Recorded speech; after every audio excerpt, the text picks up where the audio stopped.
नमस्कार। आकाशवाणी जयपुर अजमेर से प्रस्तुत हैं प्रादेशिक समाचार।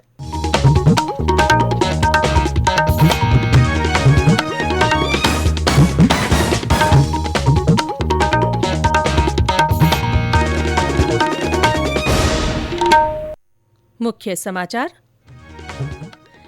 राज्य में दक्षिण अफ्रीका से आए परिवार की जीनोम सीक्वेंसिंग की रिपोर्ट में 9 लोगों में कोरोना के नए वेरिएंट ओमिक्रॉन की पुष्टि। प्रदेश में कोरोना के सक्रिय मामलों की संख्या बढ़कर हुई 221। राष्ट्र आज संविधान निर्माता डॉक्टर बी.आर. अम्बेडकर के महापरिनिर्वाण दिवस पर उन्हें श्रद्धांजलि अर्पित कर रहा है। और प्रदेश में विभिन्न स्थानों पर बारिश।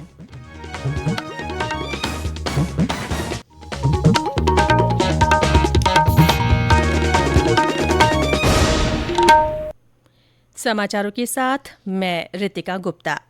देश कोविड-19 के खिलाफ लड़ाई में 150 करोड़ टीकाकरण की उपलब्धि हासिल करने की ओर अग्रसर है। कोरोना के नए वेरिएंट के समाचारों ने चिंता को बढ़ा दिया है। इसीलिए हम अपने श्रोताओं से अपील करते हैं कि जल्दी ही दोनों टीके लगवाएं और अन्य लोगों को भी टीके लगवाने में सहायता करें। कृपया इन 3 आसान उपायों का पालन अवश्य करें। मास्क लगाएं, 2 गज की सुरक्षित दूरी बनाए रखें, हाथ और चेहरा साफ रखें। कोविड से संबंधित किसी भी जानकारी और मार्गदर्शन के लिए राष्ट्रीय हेल्पलाइन नंबर 1075 पर संपर्क करें। और अब समाचार विस्तार से। प्रदेश में दक्षिण अफ्रीका से आए परिवार की जीनोम सीक्वेंसिंग की रिपोर्ट में 9 लोगों में कोरोना के नए वेरिएंट ओमिक्रॉन की पुष्टि हुई है। चिकित्सा सचिव वैभव गालरिया ने बताया कि विभाग ने दक्षिण अफ्रीका से आए परिवार को पहले ही आरयूएचएस में भर्ती करवा दिया था। उनके संपर्क में आए 5 अन्य लोग भी संक्रमित पाए गए हैं। श्री गालरिया ने बताया कि संक्रमित परिवार सहित उनके संपर्क में आए 34 लोगों के सैंपल लिए गए थे, जिनमें से 9 लोगों में नए वेरिएंट की पुष्टि हुई है, जबकि बाकी 25 लोग नेगेटिव है। उन्होंने बताया कि परिवार के संपर्क में सीकर जिले के अजीतगढ़ का एक परिवार भी आया था। विभाग ने सीकर में उन सभी 8 लोगों की भी ट्रेसिंग की। वे सभी कोरोना नेगेटिव पाए गए हैं। उन्होंने बताया कि संपर्क में आए सभी लोगों की व्यापक स्तर पर कॉन्टैक्ट ट्रेसिंग कर सैंपल लिए जा रहे हैं। चिकित्सा सचिव ने आमजन से कोरोना अनुरूप व्यवहार की कड़ाई से पालना करने की अपील की है। उन्होंने कहा कि संयमित व्यवहार करके ही हम कोरोना जैसी महामारी से बच सकते हैं। इस बीच 12 जिले से हमारे संवाददाता ने बताया कि वहां नॉर्वे से लौटे 2 लोगों को चिकित्सा विभाग की निगरानी में 7 दिन के होम आइसोलेशन में रखा गया है। हालांकि उनकी दिल्ली एयरपोर्ट पर कोरोना जांच रिपोर्ट नेगेटिव आई है। नीति आयोग के सदस्य डॉक्टर वीके पॉल ने आकाशवाणी से बातचीत में बताया कि ओमिक्रॉन से बचाव के लिए कोविड उपयुक्त व्यवहार ही सबसे बड़ा उपाय है और इसे हमें अपनाना होगा। जो ओमिक्रॉन नया वेरिएंट विश्व में उभरा है, उसके कुछ केसेस भारत में भी पाए गए हैं। इस वेरिएंट के आने से क्या असर होगा, किस तरह से आगे ये बढ़ेगा या नहीं बढ़ेगा, ये सारा एक वैज्ञानिक चर्चा है और इसके ऊपर सारे विश्व के साइंटिस्ट और अपने साइंटिस्ट हमारे देश के जुड़ के अच्छी तरह से अध्ययन कर रहे हैं। और आपको ये भी मालूम है कि बहुत अच्छी तरह से इसको पकड़ में लाया जाए, इसके लिए एयरपोर्ट्स पे और वैसे भी बहुत सारी व्यवस्थाएं की गई हैं। हमें इससे घबराना नहीं है। ओमिक्रॉन का मुकाबला करने के लिए भी वही टूल्स हमने इस्तेमाल करने हैं, वही काम करने हैं जो हम आज तक करते आए हैं। 3 चीजें पहले भी जरूरी थी, वैक्सीनेशन, मास्क और अपने आप को बचाना और अपने आप को अलग रखना अगर हमें इन्फेक्शन होती है, और जल्दी से अपना इलाज कराना, ये आज भी जरूरी है। इनको अपनाइए। प्रदेश में कोरोना के सक्रिय मामलों की संख्या बढ़कर 221 हो गई है। सर्वाधिक 104 मामले जयपुर जिले में हैं। इसके अलावा बीकानेर में 32, अजमेर में 21, उदयपुर में 12, अलवर में 11 और 14 जिलों में 10 से कम सक्रिय मरीज हैं। स्वास्थ्य विभाग के अनुसार राज्य में कल संक्रमण के 17 नए मामले सामने आए।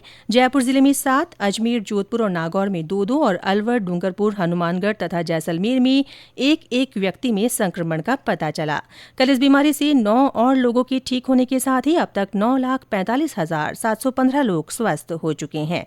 इस बीच प्रदेश में अब तक 7,09,71,000 से ज्यादा लोगों का कोविड वैक्सीनेशन किया जा चुका है। ये समाचार आकाशवाणी जयपुर अजमेर से प्रसारित किए जा रहे हैं। प्रादेशिक समाचार बुलेटिन आप हमारे ट्विटर हैंडल @AIRnews_जयपुर, फेसबुक पर AIR न्यूज राजस्थान और यूट्यूब पर राजस्थान AIR न्यूज पर भी सुन सकते हैं। समाचार अभी और भी हैं, उससे पहले कोरोना जागरूकता संदेश। चलो मिलकर एक शुरुआत करें, चलो एक फैसला आज करें, मास्क नहीं तो टोकेंगे, कोरोना को रोकेंगे, चलो एक इरादा करते हैं, चलो कुछ वादा करते हैं, मास्क नहीं तो टोकेंगे, कोरोना को रोकेंगे। प्रादेशिक समाचारों में फिर से आपका स्वागत है। राष्ट्र आज भारत रत्न से सम्मानित डॉक्टर B.R. अम्बेडकर को उनके 65वें महापरिनिर्वाण दिवस पर श्रद्धांजलि अर्पित कर रहा है। राष्ट्र निर्माण में उनके योगदान के प्रति कृतज्ञता व्यक्त करने के लिए देश भर में कई कार्यक्रम आयोजित किए जा रहे हैं। नई दिल्ली में संसद भवन परिसर में राष्ट्रपति रामनाथ कोविंद, उपराष्ट्रपति M. वेंकैया नायडू, प्रधानमंत्री नरेंद्र मोदी, लोकसभा अध्यक्ष ओम बिरला सहित कई सांसदों और अन्य गणमान्य लोगों ने संविधान निर्माता बाबा साहेब की प्रतिमा पर पुष्पांजलि अर्पित की। भारतीय संविधान के जनक डॉक्टर B.R. अम्बेडकर एक न्यायवादी, अर्थशास्त्री, राजनीतिज्ञ और समाज सुधारक थे, जिन्होंने समाज के वंचित वर्ग, महिलाओं और श्रमिकों के खिलाफ सामाजिक भेदभाव का विरोध किया। उन्हें मरणोपरांत 1990 में भारत रत्न से सम्मानित किया गया। प्रधानमंत्री नरेंद्र मोदी ने आकाशवाणी से मन की बात कार्यक्रम में डॉक्टर B.R. अम्बेडकर को श्रद्धांजलि अर्पित करते हुए कहा था कि भारतीय संविधान के निर्माण में बाबा साहेब ने केंद्रीय भूमिका निभाई। बाबा साहब आम्बेडकर की पुण्यतिथि। बाबा साहब ने अपना पूरा जीवन देश और समाज के लिए अपने कर्तव्यों के निर्वहन के लिए समर्पित किया था। हम देशवासी ये कभी न भूलें कि हमारे संविधान की मूल भावना, हमारा संविधान हम सभी देशवासियों से अपने अपने कर्तव्यों के निर्वहन की अपेक्षा करता है। तो आइए हम भी संकल्प लें कि अमृत महोत्सव में हम कर्तव्यों को पूरी निष्ठा से निभाने का प्रयास करेंगे। यही बाबा साहब के लिए हमारी सच्ची श्रद्धांजलि होगी। आयकर विभाग के नए ई-फाइलिंग पोर्टल पर 3 करोड़ आयकर रिटर्न दाखिल किए गए हैं। केंद्रीय वित्त मंत्रालय ने बताया कि आयकर रिटर्न दाखिल करने की अंतिम तारीख 31 दिसंबर को देखते हुए रोजाना 4 लाख से अधिक रिटर्न जमा किए जा रहे हैं। आयकर विभाग ने सभी करदाताओं को सलाह दी है कि वे ई-फाइलिंग पोर्टल पर अपना फॉर्म 26AS और वार्षिक सूचना विवरण AIS देखकर TDS और कर भुगतान की पुष्टि कर लें, ताकि रिटर्न दाखिल करने में आसानी हो। भरतपुर की पुलिस लाइन में कल एक शाम जवानों के नाम कार्यक्रम का आयोजन किया गया। कार्यक्रम में कलाकारों ने देशभक्ति से ओतप्रोत गीत, गजल और भजनों की प्रस्तुति देकर देश के लिए शहीद हुए जवानों को श्रद्धांजलि दी और नमन किया। प्रदेश में आज कई स्थानों पर बारिश के समाचार हैं। राजधानी जयपुर में आज सुबह बूंदाबांदी हुई और बादल छाए हुए हैं।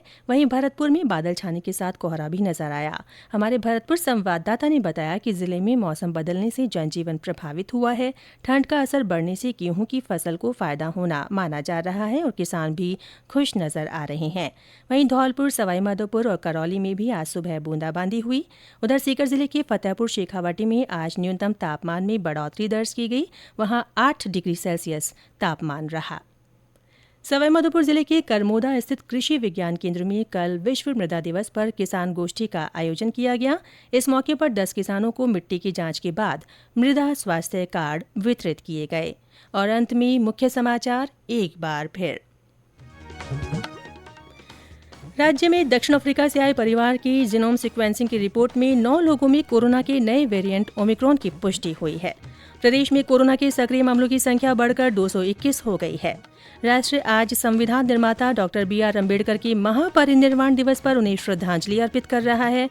और प्रदेश में आज विभिन्न स्थानों पर बारिश हुई है।